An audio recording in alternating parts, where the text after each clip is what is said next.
I've always felt my job is to put you in a situation to where you can be the guide. You're not going to be surprised what happens next because you've already heard it. You've thought about it. You've, digested it. And when it happens, you can be the person that goes, no, don't go that way. Come this way. And as I'm looking at, because I'm going to talk a little bit about socialism, probably in hour number 3 today, and what our kids are thinking about socialism. And in some ways, it's inevitable. Of course, they're thinking that. But there's also byproducts of that. There's also what led them to socialism is the seeing that nothing has meaning that we built. There is this new attitude that is emerging across our culture. It's quiet, it's unsettled, and it's unmistakable. And it's the realization that the world that we have built doesn't build us. It's meaningless.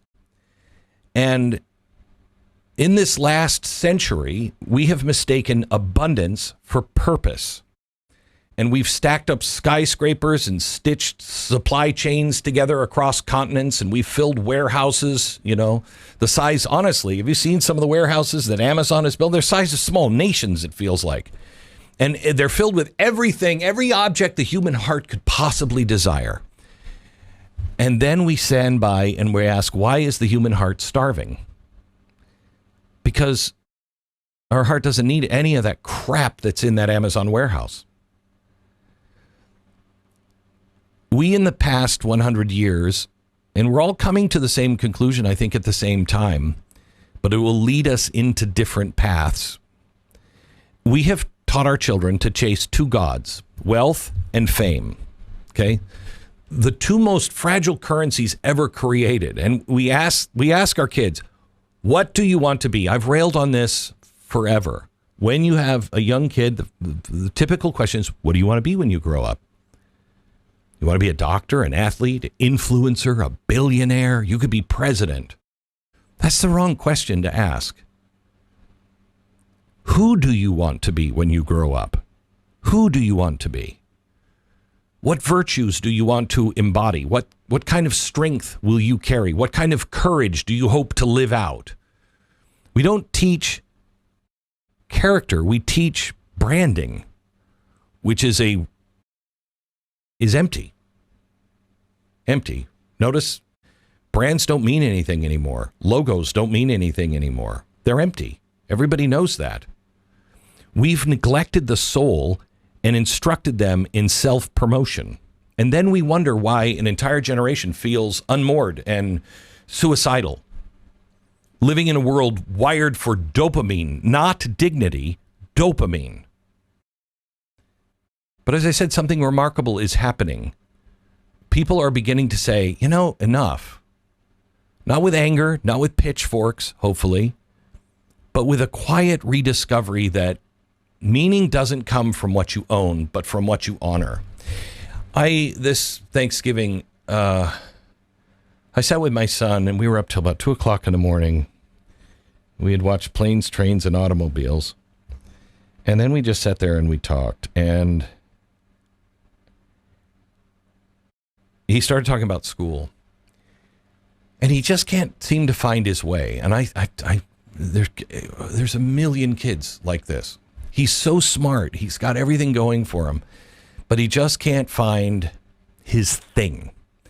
And it's hard because his dad knew his thing when he was 8.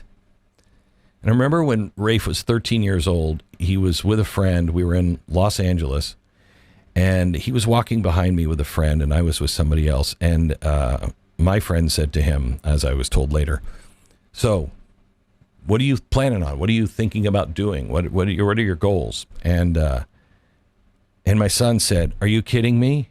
13, are you kidding me? And then he pointed to me and he said, how do you compete with that? My friend told me this and I was heartbroken. I went to him and I'm like, Rafe, you're not competing with me. I won the lottery. The odds of my success are impossible. They're impossible. It's not about success. But it's hard to get that lesson to a kid when that's what the world is preaching. Success, success, success. And so we were talking. I said, how you doing in school? And we were talking, and he said, you know, Dad, I'm not like you. I didn't know what I wanted to be when I was 8. I don't know what I want to do. I don't know. I just want to do something that is meaningful to me. And he's putting up all kinds of roadblocks in his life, et cetera, et cetera. And, you know, we all do. And I said, wait a minute, Rafe, don't make the same mistake I made, because I did know what I want. Because I knew what I want, by the time I was 30, I had pursued it relentlessly. And every time I hit a milestone, it wasn't enough.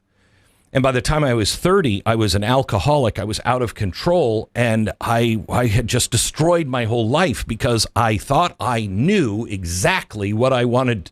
And it was empty when I got there. And I said, now you're destroying yourself because you can't find what you want to do. Maybe, perhaps, and this is just a perhaps, I don't know. Maybe, perhaps, we both got it wrong. That meaning is not found in what we do. Meaning is not found in our success or our failure. Meaning is found elsewhere. Maybe I was pursuing it in a way that was destructive, and now you're pursuing in a different direction that's destructive because it's not based on meaning. There is a hunger for the one meaning that we have really tried to find. You know, whether it's whispered or unspoken, that hunger for the one meaning that we have tried to find, we've erased it. The truth is, we didn't build a world without purpose. We built a world without God. I wanted to start with, because we're in the Christmas season, how do we find meaning again? Because we're not going to find it with a revolution. We're not going to find it by burning the world down, by remembering what was buried on the, or left on the floor of Macy's and Walmart, somewhere between Black Friday and doorbusters and, aisle 5 markdowns. We've lost the gift of craftsmanship, the gift of time, the gift of stories, the gift of presence, the gift of gratitude, the gift of wonder, and the gift of God stepping into humanity and saying, you can start all over again. And I hope that as we're waking up to this place where there's no meaning in so many people's lives, that is what we find, because that's what this time of year is supposed to remind us. Instead of saying, what should I buy? Maybe we should ask, what lasts?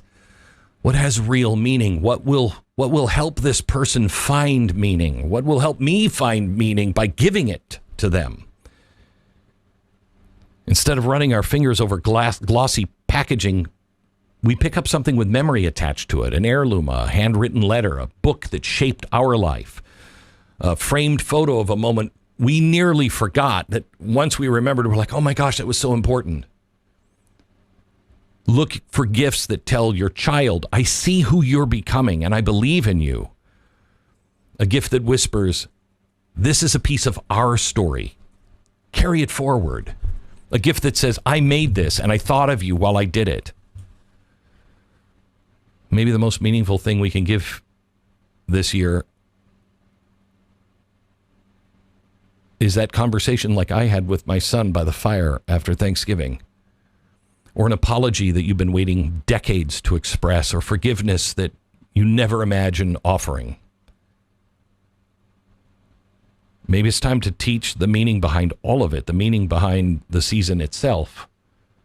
And my kids were really small too, and you can make fun of me, mock me, or call me cheap, but my kids on Christmas, I used to just give them boxes all wrapped up with bows filled with paper.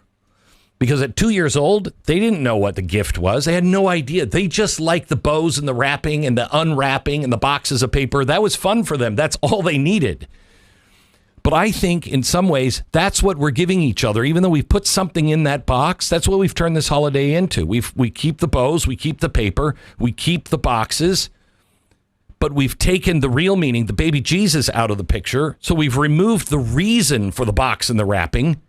And so when we're done, we're left with empty boxes empty gifts, empty hearts. And we're like, I was kind of empty. Meaning is still here. It's always been here. We move. It doesn't. It's not found in tearing down the world. It's found in rebuilding the smallest, most sacred corner of it. The home, the table, the family circle, the individual, the friend, the family member that is lost. As we talk today about what we have to do to rebuild our world, let's start with rebuilding the meaning. The same way that every civilization has, one virtue at a time, one tradition at a time, one generation at a time. If you're going shopping, don't look for the gifts that flash. Give the gift that will endure. Give the gift that will outlive you. Give the gift that remind your children not what they should be, but who they're meant to become. Give them the gift that began this season in the first place. The reminder that God himself stepped into the world and handed humanity the one gift that we can never outgrow, we can never outuse. It should never lay dusty, because I need it every single day, and that is forgiveness. Because forgiveness, inside of that gift, is hope. Thank you for thinking for yourself and being part of a movement, because that's really what all of this is. If you want the full story, you want to go deeper, go to blazetv.com/Glenn. Go there right now, sign up, no interruptions, just the truth, uncensored and unfiltered. Don't just watch, take a stand, and I'll see you over there in a minute.